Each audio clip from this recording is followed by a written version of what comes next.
Hello दोस्तों, नमस्कार, good evening आप सभी दोस्तों को। तो आप सब कैसे हैं? चलिए दोस्तों, मैं उम्मीद करूंगा कि आप सब बहुत ही अच्छे होंगे, मस्त होंगे, स्वस्थ होंगे।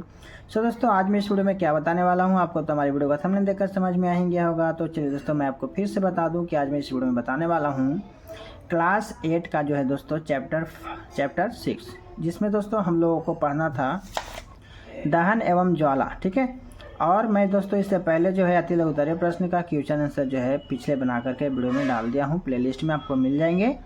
और आज मैं इस वीडियो में बताने वाला हूँ दोस्तों लघुतरीय प्रश्न का क्वेश्चन आंसर। तो देर न करते हुए दोस्तों चलते हैं, वीडियो करेंगे स्टार्ट। तो हमारी वीडियो अच्छी लगेगी तो वीडियो को लाइक कर देना और चैनल को सब्सक्राइब जरूर करना, कमेंट करके बताना हमारी वीडियो आपको कैसी लगती है और दोस्तों के पास शेयर भी कर देना। और चलते हैं, देर न करते हुए वीडियो को करते हैं स्टार्ट। यहाँ पर दोस्तों लघुतरीय प्रश्न का जो पहला नंबर क्वेश्चन है, दहन की साधारण परिभाषा करें। तो आपको बताना है दहन वैसी रासायनिक प्रक्रिया है जिसमें पदार्थ सामान्यतः ऑक्सीजन में जलकर ऊष्मा एवं प्रकाश के रूप में ऊर्जा मुक्त करते हैं। क्या करते हैं दोस्तों? ऊर्जा मुक्त करते हैं। उदाहरण के लिए लकड़ी एवं केरोसिन वायु में जलता है ना, तो ऊष्मा एवं पीला प्रकाश क्या करता है? उत्पन्न करता है। सेकंड नंबर क्वेश्चन है, कैसे दर्शाएंगे कि दहन के लिए वायु आवश्यक है? तो चलिए जानते हैं। दहन के लिए वायु आवश्यक है यह दर्शाने के लिए लकड़ी अथवा चारकोल का एक जलता हुआ टुकड़ा एक स्टील की तस्तरी पर रखते हैं, ठीक है, तथा उसे कांच के गिलास से क्या करते हैं दोस्तों? ढक देते हैं। तो हम पाते हैं कि कुछ देर बाद जो है ज्वलित टुकड़ा बुझ जाता है। क्या हो जाता है? बुझ जाता है, नहीं बुझ जाता है। इससे स्पष्ट होता है कि दहन के लिए वायु आवश्यक है। ऑक्सीजन क्या है दोस्तों? आवश्यक है। अगर वायु नहीं रहेगी तो हमारा जो जलाने का क्रिया है दहन का वो नहीं हो पाएगा। उसके बाद दोस्तों आपका तीसरा नंबर क्वेश्चन है, जल युक्त कागज कप ज्वाला के ऊपर रखने पर क्यों नहीं जलता, है ना। जल युक्त कागज जो है, कागज कप ज्वाला के ऊपर जब रखते हैं, आग के ऊपर रखते हैं, तो क्यों नहीं जलता है, जिसके बारे में बताना है। तो चल जानते हैं। इसका कारण यह है कि जो ज्वालक द्वारा आपूर्ति की गई ऊष्मा है ना, चालन द्वारा जल में स्थानांतरित हो जाती है। क्या होती है दोस्तों? चालन के द्वारा जो है जल में स्थानांतरित हो जाती है। इसलिए जल की उपस्थिति में कागज कप ज्वलन ताप प्राप्त नहीं कर पाता है, ठीक है।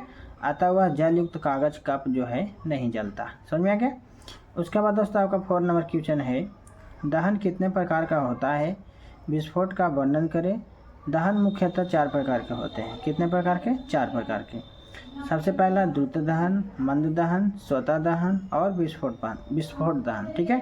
जिसमें दोस्तों आपको क्या करना था? विस्फोट का ही वर्णन करना था। तो हमने यहाँ पर विस्फोट के बारे में लिख दिया हूँ। तो विस्फोट दहन की वह प्रक्रिया जो तेज गति से होकर ऊष्मा, प्रकाश एवं गैसों के जो है विशाल मात्रा उत्पन्न करती है, विस्फोट दहन कहलाती है, ठीक है। तो इस तरीक़ा से आपको बता देनी है।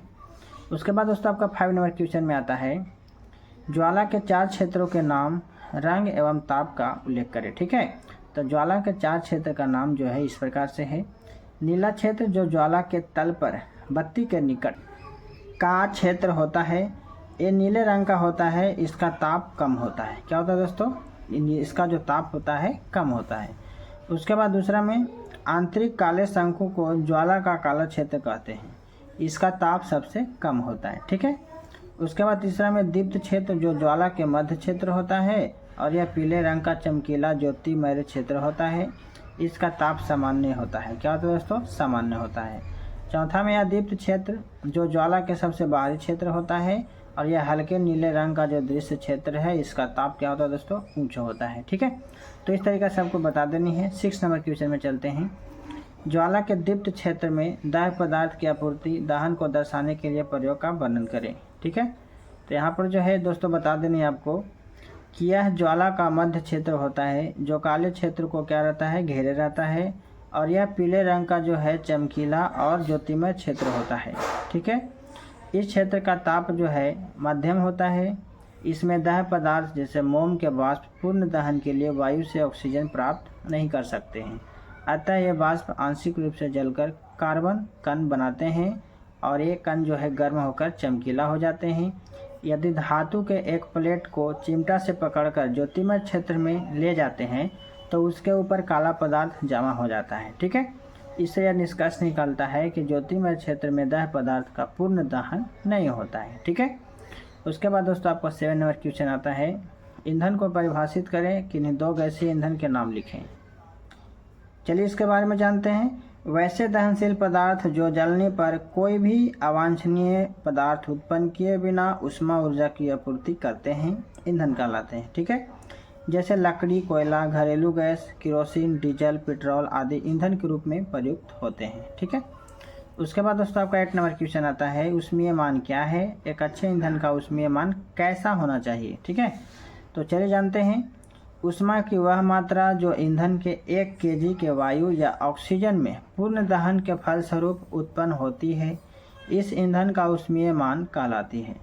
एक अच्छे ईंधन के लिए उसका ऊष्मीय मान उच्च होना चाहिए। कितना, कैसा होना चाहिए दोस्तों? उच्च होना चाहिए। उसके बाद आपका 9 नंबर क्वेश्चन है, किस प्रकार संपीड़ित प्राकृतिक गैस CNG के वाहनों में उपयोग से हमारे नगरों में प्रदूषण घटा है? ठीक है, तो चलिए जानते हैं, इसके बारे में व्याख्या करनी है। बताना है कि सामान्य ईंधन में सल्फर डाइऑक्साइड, नाइट्रोजन के ऑक्साइड, सल्फर के ऑक्साइड आदि जैसे हानिकारक उत्पादों की मात्रा अधिक होती है, जो वायु प्रदूषण के मुख्य कारक हैं। ठीक है, तो CNG में इन प्रदूषकों की मात्रा जो है क्या है दोस्तों? बहुत कम होती है। ठीक है, इस प्रकार CNG के वाहनों से उपयोग से हमारे नगरों में जो है प्रदूषण घटा है। ठीक है, उसके बाद दोस्तों आपका 10 नंबर क्वेश्चन आता है, कौन से पदार्थ जलकर ज्वाला उत्पन्न करते हैं? एक प्रयोग द्वारा समझाएं। ठीक है, तो चलिए जानते हैं दोस्तों। वे ठोस या द्रव पदार्थ जो गर्म करने पर वाष्पित होते हैं, वह पदार्थ ज्वाला उत्पन्न करते हैं। इसका प्रयोग के बारे में जानेंगे कि कपूर, चारकोल, लकड़ी और मोम के छोटे छोटे टुकड़े को एक एक करके मोमबत्ती की ज्वाला पर रखते हैं। ठीक है, तो हम देखते हैं कि चारकोल का टुकड़ा जो है चमकता है पर ज्वाला उत्पन्न नहीं करते।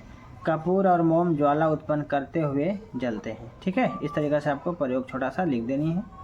उसके बाद दोस्तों आपका जो यहाँ पर क्वेश्चन आंसर खत्म होता है, बाकी बचता है दोस्तों दीर्घ का। तो मैं इसका जो वीडियो है नेक्स्ट में देने वाला हूँ, नेक्स्ट वीडियो में देने वाला हूँ। तो आपको बस इतना ही आज के लिए। आपको वीडियो हमारी कैसी लगी? अच्छी लगी हो तो वीडियो को लाइक कर दीजिए और अपने दोस्तों के पास शेयर भी कर दीजिए। बाकी मिलेंगे दोस्तों नेक्स्ट वीडियो में, जब तक के लिए इतना ही। Best of luck, so thank you, all the best.